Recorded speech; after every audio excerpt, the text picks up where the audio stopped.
The Abominable Snowman, a hairy ape-like creature that was so commonly sighted by the Himalayan people, it was even adopted into Tibetan Buddhism. Now, I did say Himalayan people because there's so many tribes and sort of like villages there, so I didn't want to, just name drop one. So, if you live up there, shout out to you. If you're the Abominable Snowman and you're listening, shout out. I'm gonna find you. I'm gonna find you. No, I'm finding you. Don't be weird about it. Just like come on, weird. Come on to the podcast. Yeah, just talk to us. Dude, you're being so disrespectful and mean. No, that's the way he talks, bro. We don't know that. He could be like, try the bananas, darling. They're absolutely hi, dashing. darling. Yeah, because he picked up the fucking language from the explorers. So considered to be a supernatural animal that is human-like in its worship of the deity Dharma, which is from Indian and Hindu religions. Now, the Dharma, I tried looking into what that was, but it's too vague. So he worships that guy. He worships it, yeah, and we'll get into why. So several stories depict yetis as helpers and disciples to religious figures in Tibet. Yeti images are paraded and sometimes worshipped as guardians against evil spirits. However, since yetis sometimes enforce Dharma, witnessing or seeing one is often considered as a bad omen, requiring the witness to accumulate good merit. So in other words, doing good deeds and accumulating merit through that. So why they worship Dharma is because some of the religious figures kind of like adopted them and started almost like feeding them like stray cats, and they were thankful for it, and they gave them medical help so that they kind of were like, what, you're cool, we're gonna stick around and help you. And then over time they kind of just became like disciples and started worshipping because they were like, this guy is giving us food.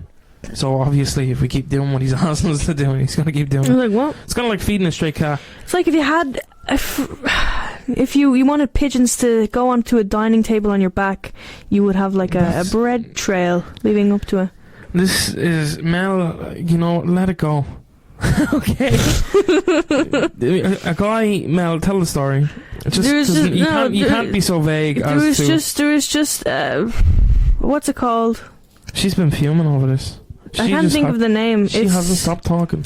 It's like an art exhibit, but it's like real life. I can't remember the name for it. A gallery? No, it's like when you do it. So it's not. It's like exhibition. No, it's like whatever, and we know what we're talking about. You don't. Yeah. Well, dude, what was the dude doing now? The interesting part is what he was doing, Mel, and why you were peeved by it. Okay. No. Well, anyway, I'm going to move on while she's... I don't know what she's doing back there. Several stories depict the yetis as helpers, as I've already said. It's a large bipedal ape-like creature that is covered with brown, grey, or sometimes reddish hair. So what actually threw me through a loop is a lot of the original sightings of the creature don't have like the white fur. So that seems to be something that's only in popular media. That's kind of... That's actually shocking. Because when you think of yeti, you think like the black skin, like like coal black skin with like white fur. That's why I imagine like a, you know what I mean? Yeah. I don't know. It's performance art. Performance art. Okay, I'm sorry. It was a performance art piece where someone had a dining table. This is a student, and it was insanely cool. It was a really good idea. I wish I had thought of it. They had all the time.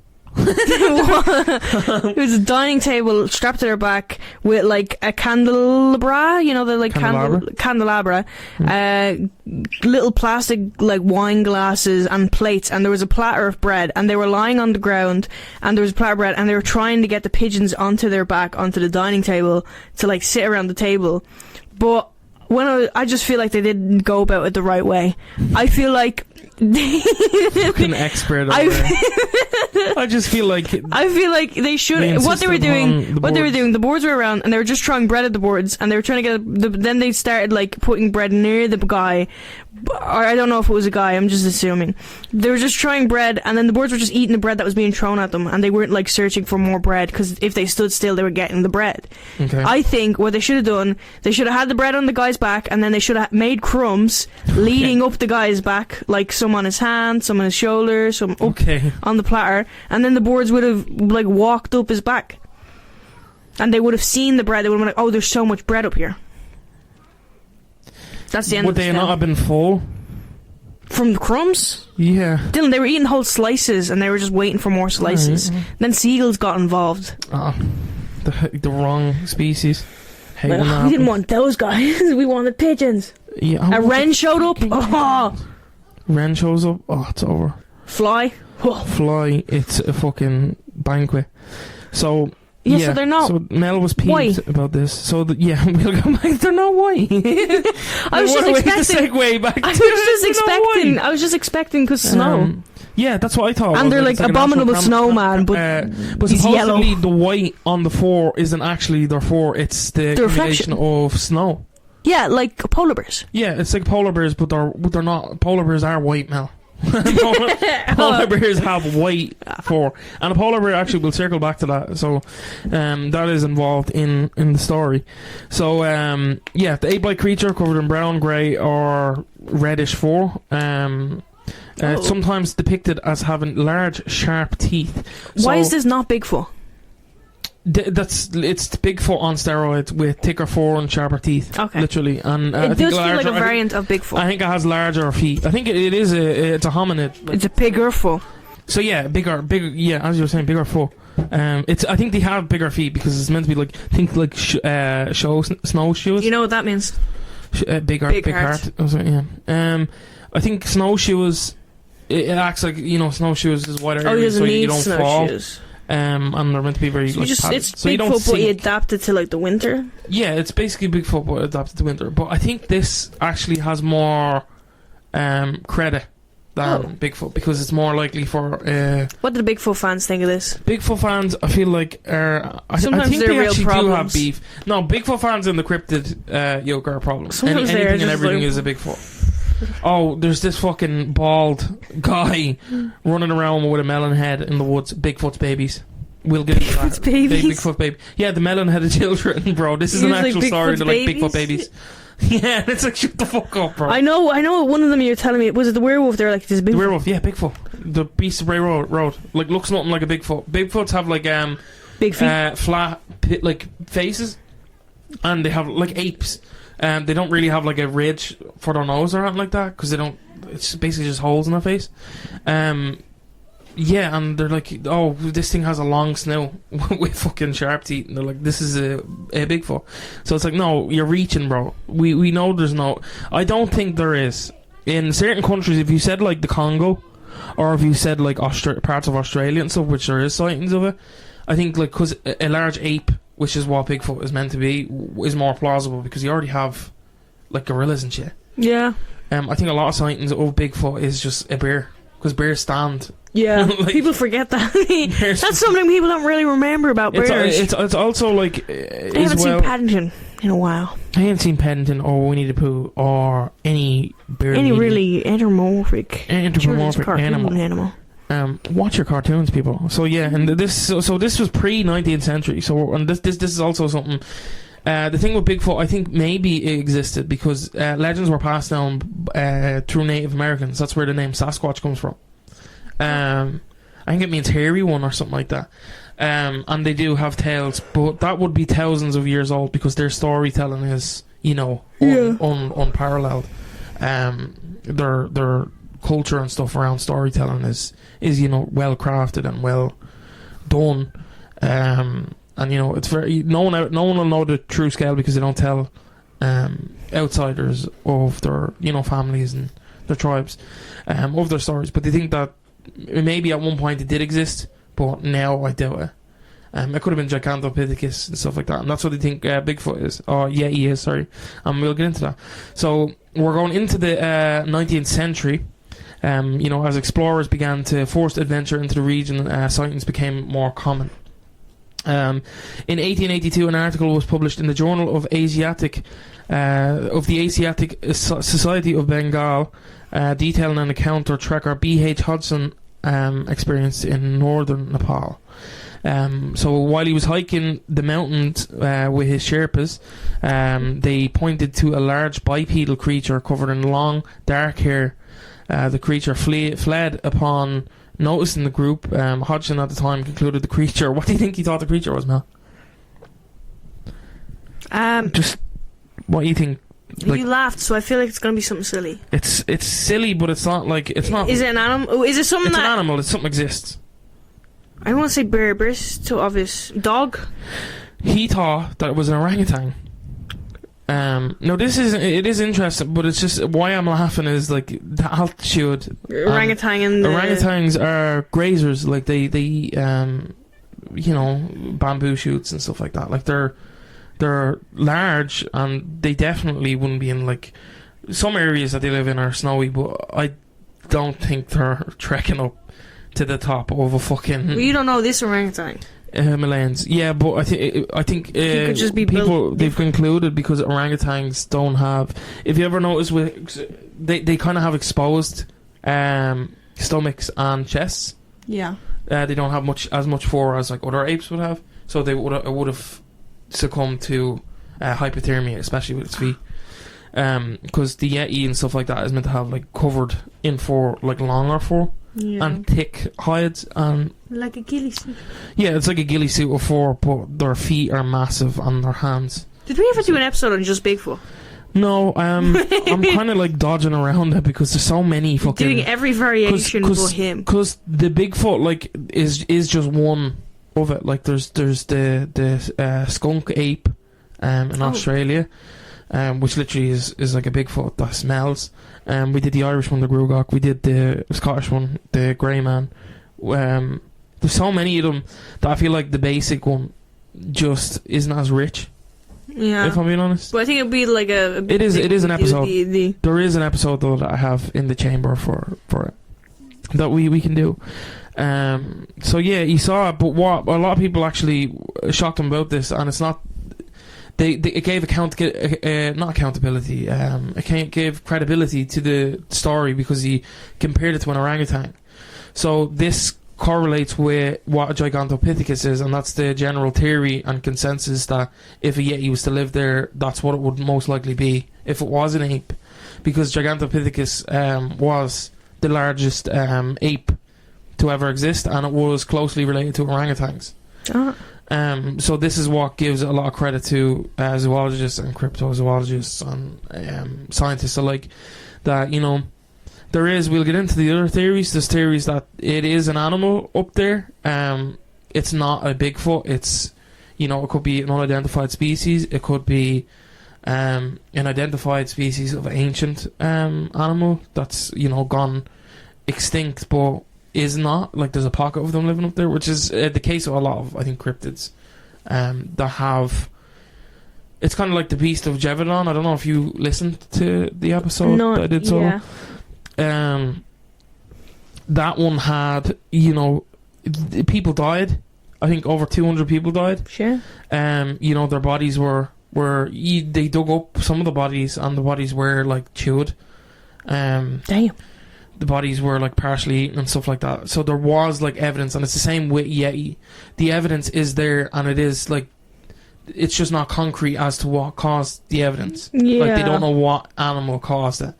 So that's kind of like the case with this, and the orangutan being the description kind of fits with the notion that it's an ape. Because he prior to this, like he was an explorer, like he'd been in jungles and stuff like that. So that was the closest thing in his head that he saw. I don't think he actually meant literally I saw an orangutan. It was that he was like, that's as close to it. It kind of reminds me of the Edgar Allan Poe story with the orangutan. I won't spoil it for anybody, but if you know, you know. So yeah, and the altitude wouldn't support an ape of size. They would have to be significantly big. So an early record reported footprints appeared in 1899. So they appeared in the Among the Himalayas piece that was done by Lawrence Waddell. Waddell reported his guide's description of a large ape-like creature that left the prints, which Waddell thought were made by a bear. Waddell heard stories of bipedal ape-like creatures that but wrote that none, however, of the many Tibetans I have interrogated on this subject would ever give me a straight answer, and seemingly feared the creature. So this guy, I think, didn't like he's not a zoologist, and when you look at these prints, it's not a bear's prints. It sounds like he's scared that. No, it sounds like the people that are like They're dodging the answers are scared that like they're like, the yeah, creature's no. gonna like get them. But that's part of the lore as well. Is that if you hear If you like talk about it. if you talk about how they appear, and also they're afraid because of religious. Yeah. Religious aspects, like they're afraid of it up there. Like it's not a. Yeah. It is known to take livestock from villages. Yeah. Up closer to the top of the mountains, people live there, and they have, they will actually account for these kind of like disappearances. So if they're buying a stock of goats or something from another village, they will actually be like, right, we need another two because they're probably going to get eaten. So I think that kind of gives a little bit that there is something up there, but just like what, you know what I mean? The closest people up there are those people, so I think their credibility has to be taken into account, because I think there's things like there's altitude sickness and stuff like that that can cause, like, you can starve your brain for oxygen and stuff like that if you're not well equipped. I would believe if the people up there were saying, what the fuck are you talking about, I would be like, okay, then it's just fucking Westerners making shit up, or they're seeing shit and they don't know how to explain it. Whereas I think them saying it, that gives it credibility because they live there. Like they're in the fucking trenches, bro. So yeah, and the prints, if you see them, it looks like a human's footprint, but a lot denser. Yeah. And we'll get into it. I don't know what it's called, but a foot scientist. This sounds crazy. Studied the prints and said that they weren't done by an impression of somebody wearing boots. They were done by an actual creature, and the impressions that the toes made, like the depth of the toes, imply, because of the pressure that was put down, that it was actually some sort of ape, because of the dexterity in the fingers. Or I can't know what they're called, toes, fingers, whatever. So in the 20th century, once Western civilization, we're moving on now, so there wasn't a lot of people going up there, but the fact that every trip that did go up there was seeing one, you know what I mean, in like the pre-19th century or 20th century, was a bit crazy. So in the 20th century, once Western civilization began making increased efforts to climb the mountain ranges of the Himalayas, they began reporting strange yelling noises and howling in the snowy peaks, footprints in the snow that many inexperienced climbers assumed to be those of a bear, despite having no distinctive similarity to the prints. The prints actually bear closer resemblance to human footprints, as I said, which is unlikely, as the temperature at this altitude and climate would cause frostbite in human feet, unless there was an evolutionary trait that allowed us to do so. So that's another theory, is that this is actually another race of humans that has evolved to live in the sub-zero temperatures, which I don't know if I buy that. Because, there's people already living there that have lived there for centuries that haven't grown massive feet. There is ones that say that it's not actually like Homo sapiens. It's like a different breed of hominid. Yeah. Like it's like Homo erectus or whatever that went up there, and now they're fucking, I don't know. Because I think a lot of Neanderthals evolved that way to deal with colder temperatures. Like they have thicker bones and stuff to deal with like hunting and whatever. But I don't know. I don't necessarily buy it. I think if there's a creature, I don't know. So this is in 1925. N.A. Tombazi, a photographer and member of the Royal Geographical Society, reported seeing a creature near Zemu Glacier. This is at an altitude of approximately 15,000 feet. He later described observing the creature about 200 to 300 yards away from him. For roughly about a minute, the creature's outline was unmistakably human-like. It was walking upright and occasionally paused to pull at dwarf rhododendron bushes. So it was pulling bushes behind it, and he theorized that it was actually making... it was either for making, a fire or for making a shelter. Yeah. So it appeared... another theory, actually, that was kind of crazy, that it was pulling the bushel behind it to disguise its footprints. That's crazy. That would be scary. So think about how you're walking, and this is something that they actually observed in early humans. They think that humans, to disguise, from rival tribes, would walk either backwards or with a ticket of bushes, and they would drag it behind them or brush it behind them, and it would disguise their footprints because it smoothed all out. So that's, creepy. Oh. It's creepy. Oh, sorry, you said that like you discovered something. So I just swung around. Yeah, it is crazy. Like, that's actually kind of creepy. Clever that girl. Clever. Yeah, it's like that. It's like, fuck. So it was pulling at the behind it. It appeared dark against the snow, and as far as he could discern, was unclothed. Approximately 2 hours later, fucking freaky ass. Ape unclothed. Approximately 2 hours later, Tom Bazzi and his companions descended the mountain and discovered the creature's footprints. These footprints were similar in shape to those of a man, only 6 to 7 inches wider, and 4 inches. 6 to 7 inches longer than his own, and 4 inches wider than his own. The footprints undoubtedly belong to a biped, which is, no one knows what a biped is, it's a bisexual lizard. No, I heard the puzzle in your yoke. Sorry, that's like a joke I saw on the yoke. It's a bisexual lizard. Well, in autumn, no, a biped is something that walks on 2 legs. Is that right? Yeah, I believe. Biped? I don't know. Yeah, walks into. We'll go with that now. So then in autumn of 1937, John Hunt and Pasang Sherpa, later Pasang Dawa Lama, which is crazy, discovered footprints on the approaches to and within the Zimu Gap above the Zimu Glacier. These footprints were believed to belong to a pair of yetis. So in June 1944, C.R. Cook, his wife Margaret, and a group of porters discovered a very, very large bipedal prints in the soft mud at 14,000 feet. This was just below the Singala Ridge. The porters described the prints as belonging to the jungle admi or wild man. The creature had emerged from the bushes on the steep hillside from Nepal and crossed the track before continuing up the ridge.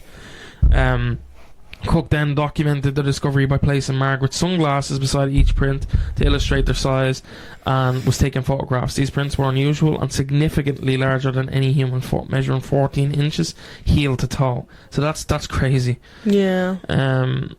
Notably, the great toe was set back to one side from the first toe. Also, the large was present, and 3 smaller toes were noticeably bunched together. Kind of like an ape.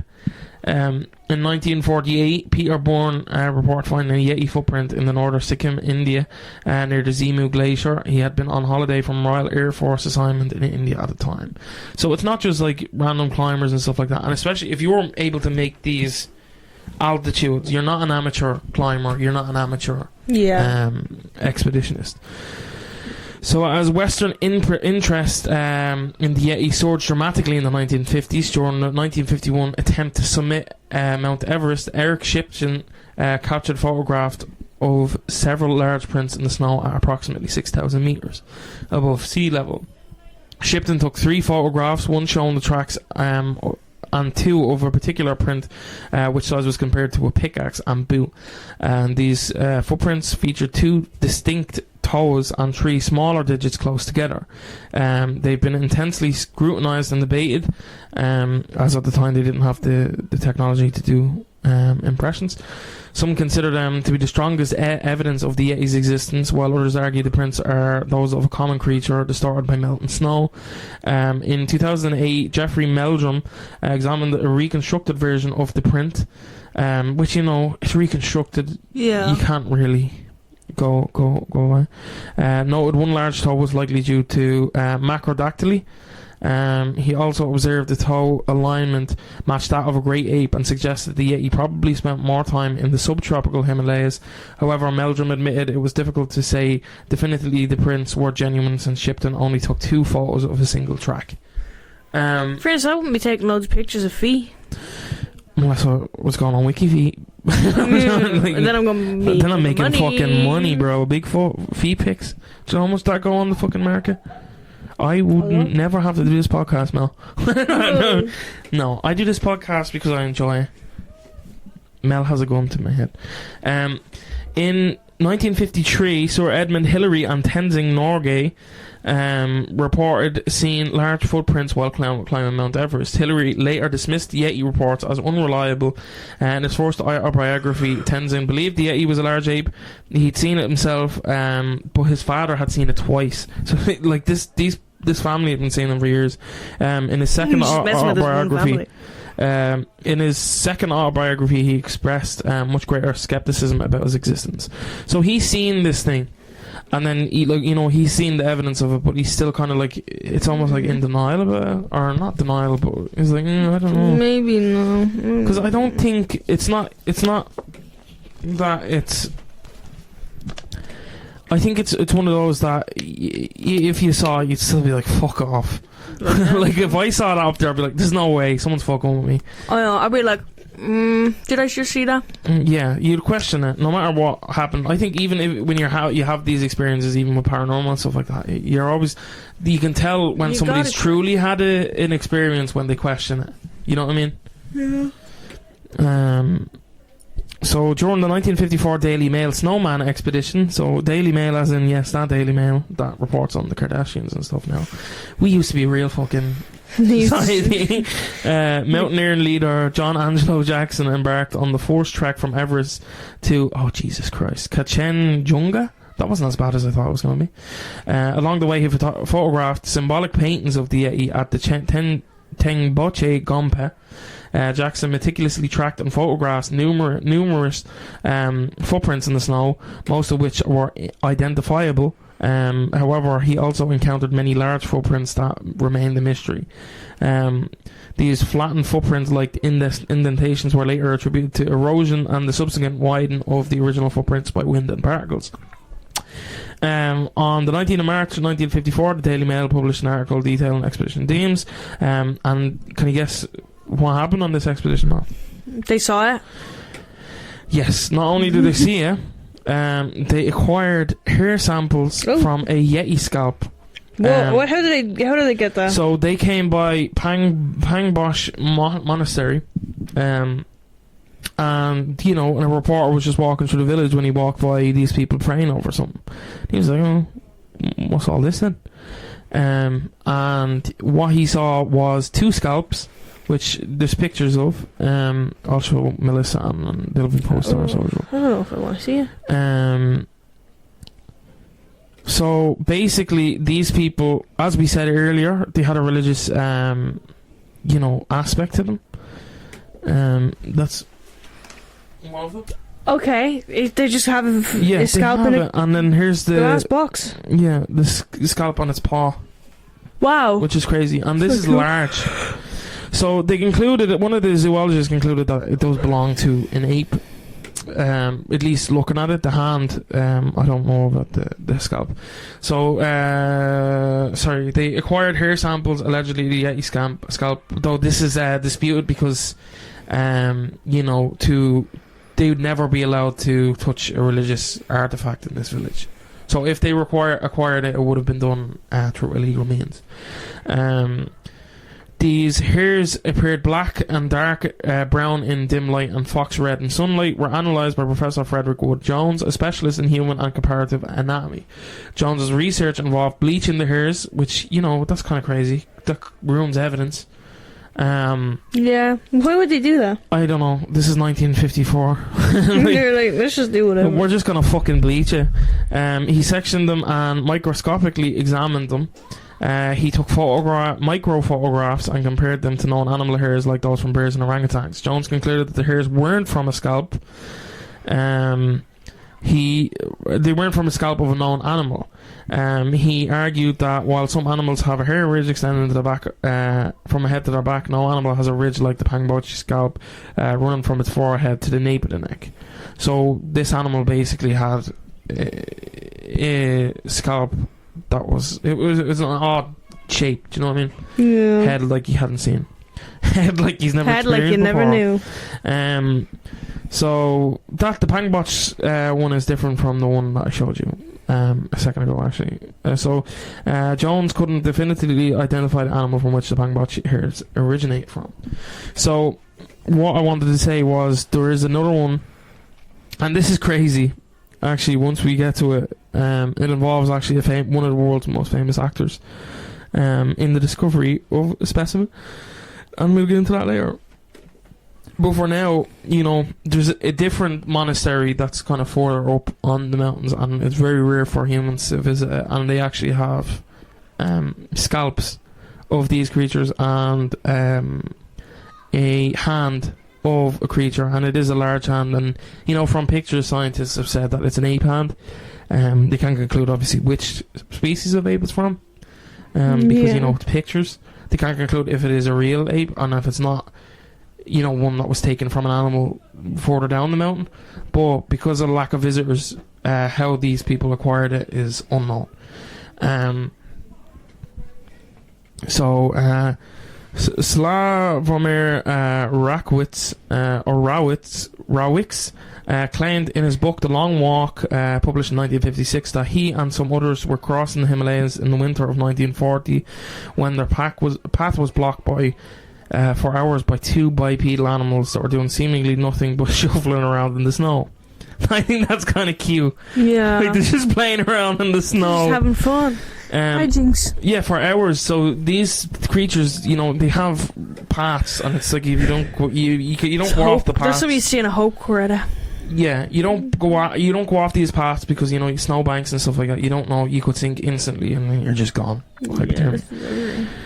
So they kind of just have to wait around for these two dudes, these two fucking creatures, to stop fucking around. Go away, yeah. Yeah, he just throwing rocks. Go away. Go away, you.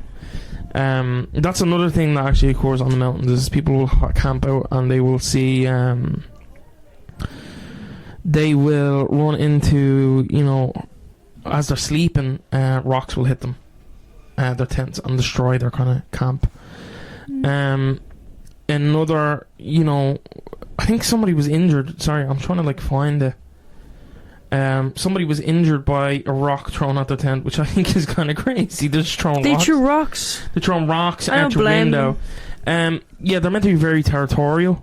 Some in the earlier days, they were frightened of people. Yeah. But as time went on, they became more aggressive at people encroaching on their territory, which, you know, is common for animals that are being fucking, you know, pissed off.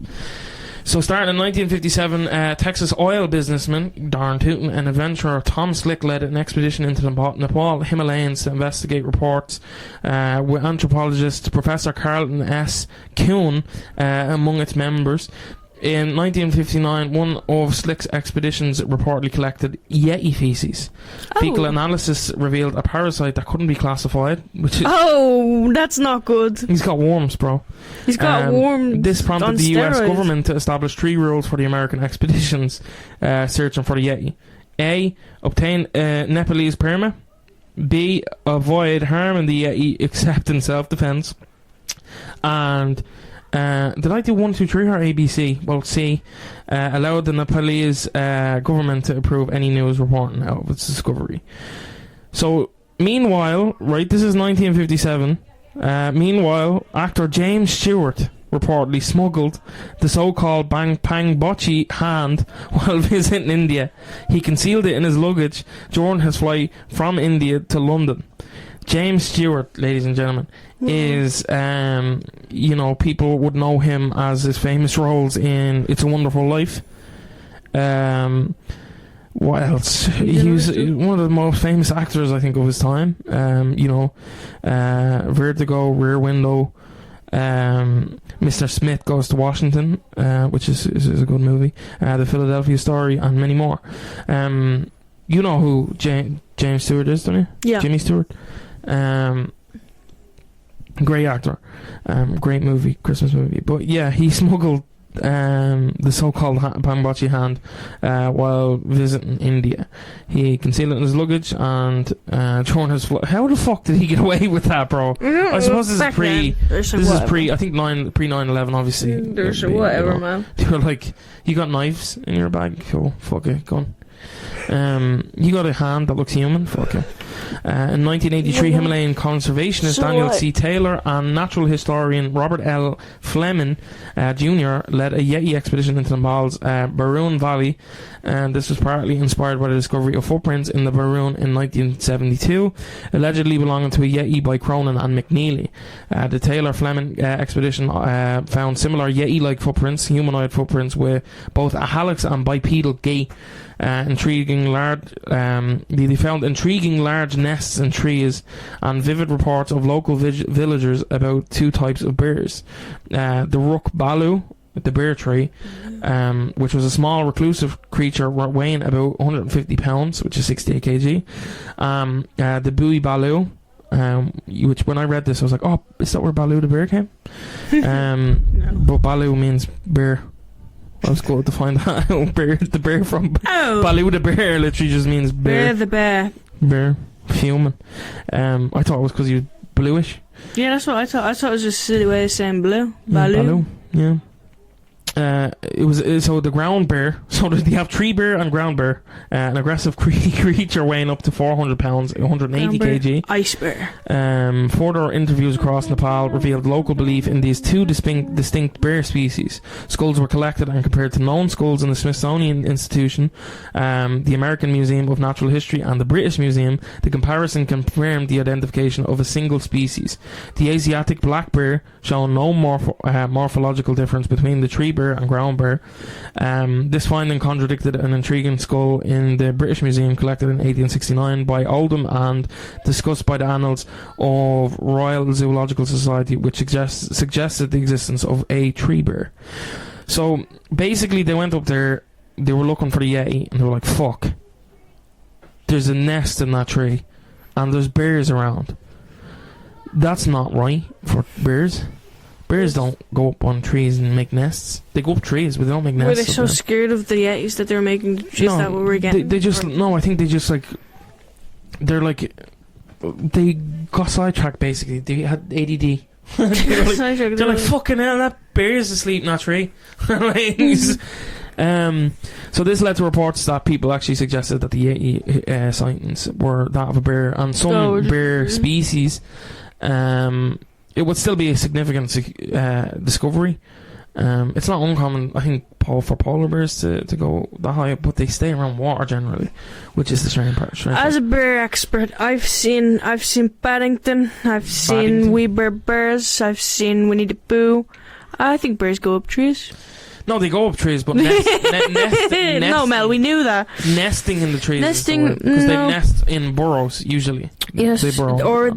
or they have houses in trees, like in Winnie the Pooh. Or sometimes they have like a under the tree and the roots don't last. I can't remember wee bears. I think it was like a hobbit hole situation.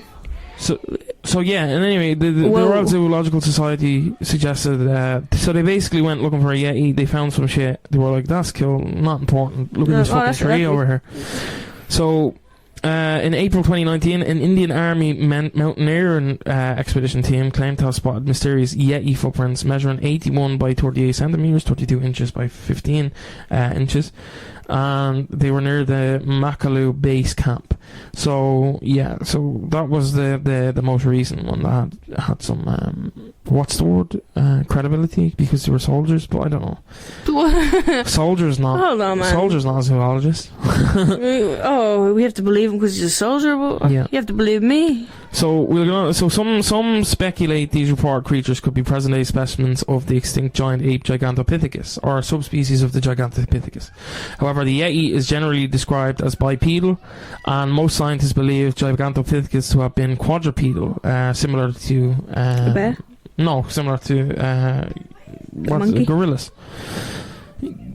Gorillas run because I don't know, maybe like a monkey, but gorillas. The yeti is generally described as bipedal, and the Gigantopithecus to have been quadrupedal and so massive that unless it evolved specifically as a bipedal ape like the hominids, walking upright would have been even more difficult for the now extinct primate than it is for its extinct quadrupedal relative, the orangutan. So basically they think that it was basically a larger version of an orangutan.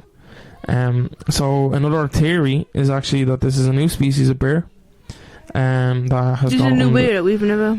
undiscovered up in the mountains. Unboxing. Or it was a bear that kind of like wandered in search of food and became lost. There is a prehistoric polar bear that did live in the region. Maybe it's a ghost of a bear. Though it had been extinct for 40,000 years.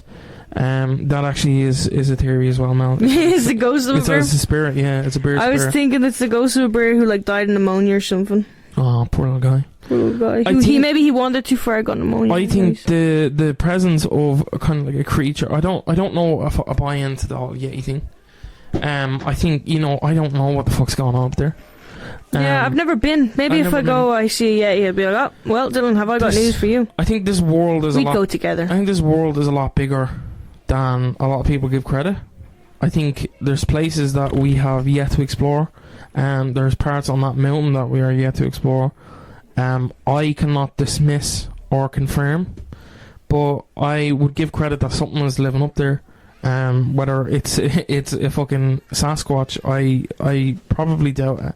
I think more likely is a species of bear, and also like the fact that like zoologists and stuff like that went up there with them while they were looking for yetis, and we're like, fuck it, let's go look for these fucking trees. What are they doing? What are they doing? So yeah, that's. I'd also be like, what are they doing? There is reports of plane crashes and stuff like that, and then in the region, and bodies going missing. From the planes, and this kind of like led to numerous horror films being made about yetis eating them and stuff. But some people think that that's the cover story that a lot of people gave because they turned to cannibalism and didn't want to say, look, admit that, this guy's missing because I ate him. They just said, I don't know where the fuck you went, bro. There was a yeti. There was definitely a big yeti. Big guy. What's big that guy. Around your mouth? Jam. Has a chain of fucking jam bones. He's like, where'd you get that? He's like, found them. It's that cat meme. You know when he's eating the watermelon and he pulls them away and his mouth is red, and it's like me 5 hours into the expedition. Me a minute. me 5 hours after we crash landed. The rescuer showed up shortly after. That's like The Mist. The Mist? The end of Yeah, the end. The book doesn't even end like that. Yeah, no, and apparently Stephen King was kind of mad. He was like, pissed about it. Yeah, he was like, that's so I'm gonna much be honest, better. Read the book. Trash. Yeah. I actually liked the film ending. Yeah, no, the film ending is incredible. I thought it was good because it shows like... Yeah, it's actually like really... It's a 180. I think it's a really good like anti-suicide message also, because it's like shit can get better. Even if it's like the world is ending, like really horrible monsters and shit can get better. A fucking army truck could pull out a fog. An army truck could pull out a fog and everything go away and everything's good again. Yeah, no, I like it. I like that. But yeah, that's this very... Even like there's some versions of the yeti being like a boulder animal, like a creature that's like a boulder, like the trolls from Frozen. There's so many like stuff. I was thinking of the Rock dude. No, I was thinking Trolls, the movie with the hair, but not even those guys. No, the grey guys, the really grey guys, and the angry ones.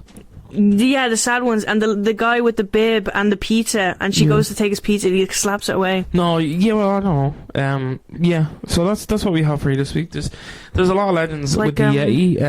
I only included what was Young Gravy in Dispatch, Golem, Bruno. That's based on the Jewish thing though, isn't it? Golem, the clay golem. I don't know. I think that's where golem comes from, the term. So that's what we have for you this week. If you enjoyed, please do leave a rating. You fucking threw me off and I said reading instead of rating. I hate when that happens. Leave me a rating. I fucking love it. So yeah, leave us a rating, follow us on social media. We're everywhere. We are watching. Yeah, we're watching. We're under your bed. No. Mel is. I can't get under there. So yeah, we'll catch you in the next one. I'm taking up all the space. Bye.